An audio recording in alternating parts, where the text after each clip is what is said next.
شايف المسبحة دي؟ هل في شك 1% ان انا مش ماسكها؟ مصدق تماما، صح كده؟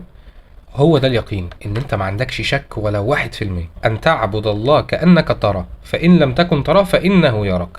وعبادة ربنا ان انت تسمع كلامه وتنفذه وتصدق في كلامه. يعني لما ربنا سبحانه وتعالى قال لنا ان هو الاله الوحيد ومفيش اله غيره وملوش شريك، هل مصدق بالكلام ده ولا مش مصدق؟ مصدق، صح كده؟ مفيش شك ولا 1%.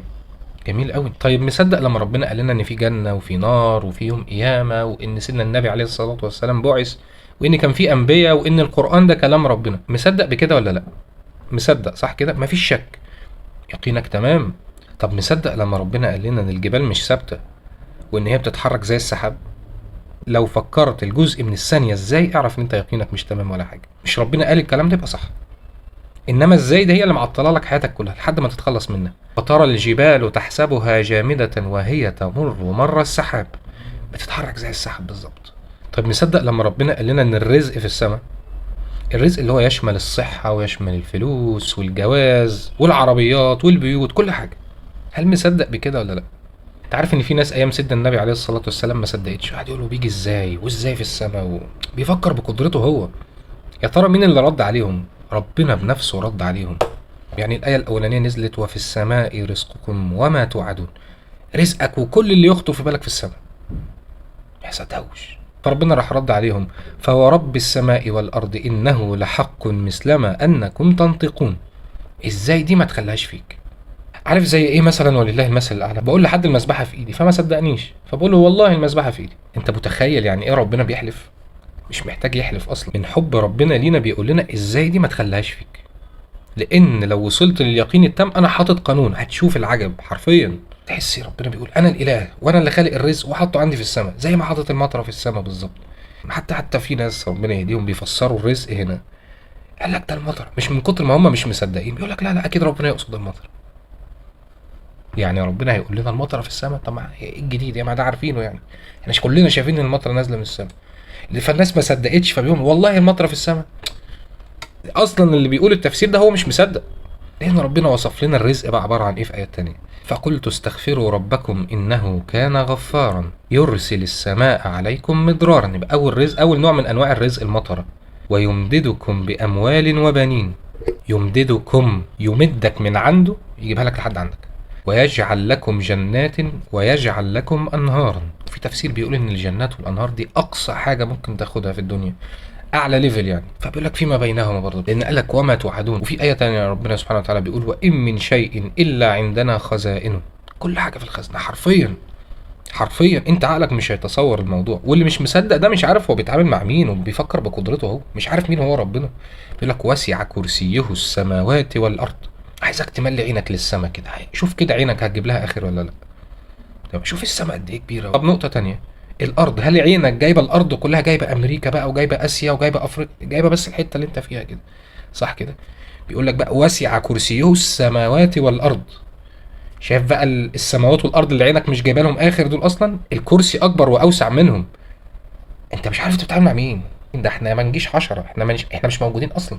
وفي تفسير بيقول ان الكرسي هو العرش فعلا، وفي تفسير تاني بيقول لك لا ده موضع القدم. ده احنا مش موجودين اصلا.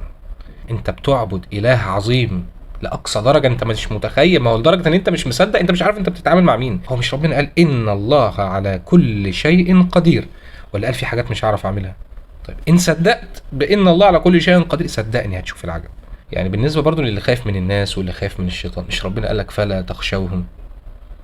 مش قال لك فلا تخافوهم وخافوني ان كنتم مؤمنين؟ ده لو انتم مؤمنين بجد، ده لو عندكم يقين بجد. انت بتقارن مين بمين؟ طب هقول لك على حاجه، انت عارف انت بيحصل لك ايه بالظبط اول ما بتيجي تنام؟ انت ربنا سحب روحك من جسمك، انت في وضع الميت حرفيا. في ناس بقى ربنا بيرجع لهم روحهم تاني، في ناس ما بترجعش. بقى بتخاف من اللي روحه بتتاخد وترجع، ولا تخاف من اللي بياخد الروح؟ يعني قادر ياخد روح اللي مزعلك في اي لحظه اصلا. عرفت ليه سيدنا النبي عليه الصلاه والسلام كل ما يصحى بيقول الدعوه دي؟ الحمد لله الذي عافاني في جسدي ورد علي روحي واذن لي بذكره. طالما رد لي روحي، هو اذنني ان انا اذكره، اداني فرصه تانية ان انا اذكره. في ناس نفسها في ربع الفرصه دي، ناس نفسها في كام ثانيه بس ترجع تاخد فرصه ان هي تذكر ربنا. النبي عليه الصلاه والسلام كان كل يوم يحمد ربنا على النعمه دي. الله يتوفى الانفس حين موتها والتي لم تمت في منامها فيمسك التي قضى عليها الموت مترجعش، ويرسل الأخرى إلى أجل مسمى يسيبه لحد ما عمره يخلص. إن في ذلك لآيات لقوم يتفكرون. ربنا بيقول لك تفكر في قدرتي. يعني برضو ممكن عشان تطمن أكتر تدعي بالدعوة دي، تريح دماغك خالص وتؤمن كده إن قدرة ربنا أقوى من قدرة الجميع، قادر ياخد روحهم كلهم وبياخد روحهم حرفيا كل يوم. اللهم اكفني شر أعدائي، شر من عاداني، وشر من يعاديني، وشر من سيعاديني، ايا كان بقى نوع العداوة ايه، واصرفه من بره حتى ما اعرفش هو كان عايز يعمل ايه. واصرف عقولهم، واصرف قلوبهم، واصرف ارواحهم، واصرف تفكيرهم، واصرف شرهم، واكفنيهم بما شئت وكيف شئت يا رب العالمين. هل انت دعيت عليه؟ ما دعيتش عليه، انت بتقول له بعيده من بره. تمام كده، واصلا هو مش هيتسلط عليك الا بسبب ذنوبك. بس خلينا في اللي احنا فيه دلوقتي. طب هل مصدق لما ربنا قال واذا سالك عبادي عني، اي حد يسالك عني يا محمد عليه الصلاه والسلام قول لهم ان انا قريب، فاني قريب منا قوي. في آية تانية ونحن أقرب إليه من حبل الوريد، قريب منك جدا. أجيب دعوة الداعي إذا دعاني، أي حد هيدعيني هستجيب له. مصدق في دي ولا لأ؟ مصدق إن أي دعوة هتدعيها حرفيا هتستجاب؟ لو مش مصدق اعرف إن عندك مشكلة ولازم تتحل بسرعة. ده نقص في الإيمان ونقص في اليقين. خلي عندك قاعدة كده امشي بيها. أي كلمة ربنا قالها في القرآن اللي هو كلام ربنا صدق. إزاي دي مش مع ربنا؟ إزاي تشيلها من قاموسك تماما؟ ربنا قال الكلمة تمام، الجبال بتتحرك زي السحاب تمام صح، ادعوني استجب لكم تمام، لو استغفرت هغفر لك تمام قوي، مصدق. ولكن خد بالك ربنا حاطط شروط للاستجابة وشروط عموما لكل حاجة. يعني كمل كده الآية، فليستجيبوا لي وليؤمنوا بي لعلهم يرشدون. عايز نستجيب لك استجيب لي، ربنا حاطط شرط. حتى هو لما استجاب للشيطان ده كانش خير ليه اللي هو استجابه له، ده استجاب له حاجة تكتر له ذنوبه. لو كان هيتعذب على ذنب ولا هيتعذب بقى على كام مليون ذنب بقى الى ما لا نهايه، انت واخد بالك؟ وتستجيب لربنا بان انت تعمل الاوامر اللي ربنا قال عليها وتجتنب النواهي اللي ربنا نهى عنها، تبعد عن الكبائر تماما. كله اصلا علشان مصلحتك انت، عشان حسناتك تبقى اكتر من سيئاتك وتخش الجنه ان شاء الله. لان في قانون تاني محطوط يوم القيامه، اللي حسناته اكتر هيخش الجنه واللي سيئاته اكتر هيخش النار. وذنب واحد من الكبائر واتكلمنا عنها قبل كده كفيل يخلي سيئاتك اكتر. تمام؟ عرفت ليه بيقرص عليك؟ النبي عليه الصلاة والسلام قال لنا ادعوا الله وأنتم موقنون بالإجابة. خلي عندك يقين تام.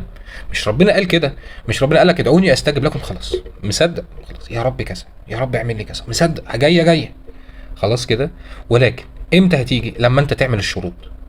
انت مصدق دي رقم واحد. الشرط التاني تعمل اللي ربنا قال لك اعمله، فليستجيبوا لي، أوامر ونواهي. حتى في النهاية قال لك إن تجتنبوا كبائر ما تنهون عنه نكفر عنكم سيئاتكم. يبقى أول شرط سيدنا النبي عليه الصلاة والسلام قال لنا عليه، يبقى عندك يقين تام ما فيش شك ولا 1%. واعلموا أن الله لا يستجيب دعاء من قلب غافل لاهي. الشرط الثاني قلبك ما يبقاش غافل ولا لاهي. خد بالك قال لك قلبك، اليقين بيبدأ من القلب. طب إيه اللي مخلي القلب غافل ولاهي؟ أعمل إيه عشان يبقى عندي يقين تام؟ اعمل ايه عشان قلبي ما يبقاش غافل ولاهي؟ مش ربنا سبحانه وتعالى قال لك الا من اتى الله بقلب سليم؟ لازم قلبك يبقى سليم من البدايه كده. تمام كده؟ قبل ما تعمل اي حاجه لازم قلبك يبقى سليم.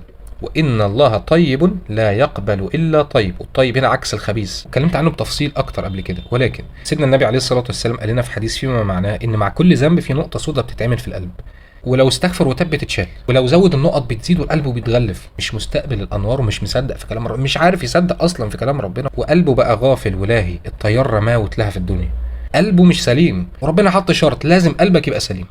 ربنا قال لنا لو بعدت عن الكبائر هسامحك على كل حاجه، فالنقط السوداء كلها تتشال. ان تجتنبوا كبائر ما تنهون عنه نكفر عنكم سيئاتكم، سامحك على كل حاجه. بس كده لا، وندخلكم مدخلا كريما، وهدخلك الجنه. بس كده لا. في آية تانية يمتعكم متاعا حسنا إلى أجل مسمى، هيمتعك ويديك كل اللي نفسك فيه في الدنيا حرفيا. تمام؟ اللي هي ربنا قال لنا عليها في الأول، فليستجيبوا لي. عايز نستجيب لك استجيب لي عشان مصلحتك في الدنيا وفي الآخرة. السيدة مريم عليها السلام وصلت ليقين رهيب وهي مش نبية ومش رسولة. وخد بالك من الحتة دي، لأن الناس اللي مش مصدقة واللي الشيطان بيلعب معاهم هيدخلوا لك من الحتة يقول لك ده نبي، ده رسول، أنت فاهم؟ اصلا ربنا ذكر لنا كل القصص دي عشان ناخدها عبره لينا نتعلم منها. تمام؟ المهم وصلت ليقين رهيب لدرجه انها وثقت في ربنا انه قادر يجيب لها الاكل لحد عندها في مكانها، وكان بيجي لها لحد عندها في مكانها. حتى سيدنا زكريا عليه الصلاه والسلام كان هو المتكفل بيها وهو اللي بيصرف عليها. كل ما يخش عليها المحراب يلاقي عندها اكل مش هو اللي جايبه. لا انت بتجيب الكلام ده منين؟ يلاقي اكل من الشتاء موجود في الصيف واكل من الصيف موجود في الشتاء. انت بتجيب الكلام ده منين؟ انت ازاي عملت كده؟ قال يا مريم ان لك هذا، جبتيه منين؟ قالت هو من عند الله إن الله يرزق من يشاء بغير حساب. ده من عند ربنا. يا حلاوة النبي، يقينها وصل لدرجة ان ربنا قادر يجيب لها الاكل لحد عندها، واصلا الرزق في السماء. فسيدنا زكريا استغرب، قال هو في كده؟ يعني مش بالاسباب؟ وهو نبي. طب يا رب هات لي ولد، وهو كبير في السن ومراته كبيره في السن ما بتخلفش، يعني ومن غير اسباب. طب يا رب هات لي ولد، يعني ربنا قادر يرزق من غير اسباب كمان. هنالك دعا زكريا ربه قال رب هب لي من لدنك ذريه طيبه انك سميع الدعاء. هنا سيدنا زكريا تيقن ان الرزق في السماء، ان ربنا مش محتاج اسباب، لما هيخلق اسباب جديده كن فيكون على طول، ما ينفعش نقاش. اذا اراد شيئا فانما يقول له كن فيكون. فيكون فاق السرعه كمان، بسرعه. مفيش حد يقدر في الكون ده كله يكسر له امر. تمام كده، يؤمر الروح اللي مزعلك ده ابعد عنه، تمام كده، يسحبها خالص. وهنا سيدنا زكريا فكر بقدرة ربنا مش بقدرته هو. فنادته الملائكة وهو قائم يصلي في المحراب أن الله يبشرك بيحيى لحد آخر الآية. خلاص ربنا بيبشرك، جاي لك. فدايما تدعي اللهم أخرجني من حولي وقوتي إلى حولك وقوتك. يعني أنا كل الحكاية إن أصدق إن الرزق في السماء، ويبقى عندي يقين تام وإن الله على كل شيء قدير حرفيا، مبقاش في شك ولا 1% الموضوع يحصل بالظبط كده. قال كذلك الله يفعل ما يشاء. طالما ربنا شاء بالموضوع هيحصل، ربنا شاء بحاجه تحصل هتحصل. ربنا مش محتاج اسباب خالص. مش ربنا قال لك ادعوني استجب لكم؟ ايه المشكله؟ مش هو وعدك؟ مش قال لك لو دعيتني هستجيب لك وهحققها لك؟ وطبقت الشروط اللي انا حاططها فليستجيبوا لي، تجتنب النواهي وبتعمل الاوامر. ايه مشكلتك؟ مش انا قلت الكلمه خلاص هتحصل. وسيدنا موسى برضو عليه الصلاه والسلام، البحر قدامه فرعون وجنوده وراه، كل اللي مع سيدنا موسى حرفيا قال لك ان لمدركون، خلصت خلاص. انما سيدنا موسى قلبه سليم، عارف مين هو ربنا، عارف ايه هي قدرات ربنا، قادر ياخد روحهم كلهم في ثانيه. تمام، مصدق في كلام ربنا. قال كلا ان معي ربي سيهدين، انا معايا ربنا. فاتحلت. فتعلم دايما ان لو كل الاسباب ضدك وتوكلت على ربنا وطبقت كلام ربنا وصدقت في كلام ربنا ووصلت لليقين التام، ان ينصركم الله فلا غالب لكم. اي حاجه نفسك فيها تحصل، هتشوف العجب حرفيا. وان يردك الله بخير فلا رد لفضله، محدش يعرف يمنعه. انا عايز لك خير خلاص، والله ما حد هيعرف يمنعه. مش ربنا قال كده؟ يبقى والله ما حد هيعرف يمنعه. خلاص كده، هيغير لك الكون كله عشان خاطرك انت، عشان يستجيب دعوتك. ربنا غرق الارض كلها عشان دعوه سيدنا نوح.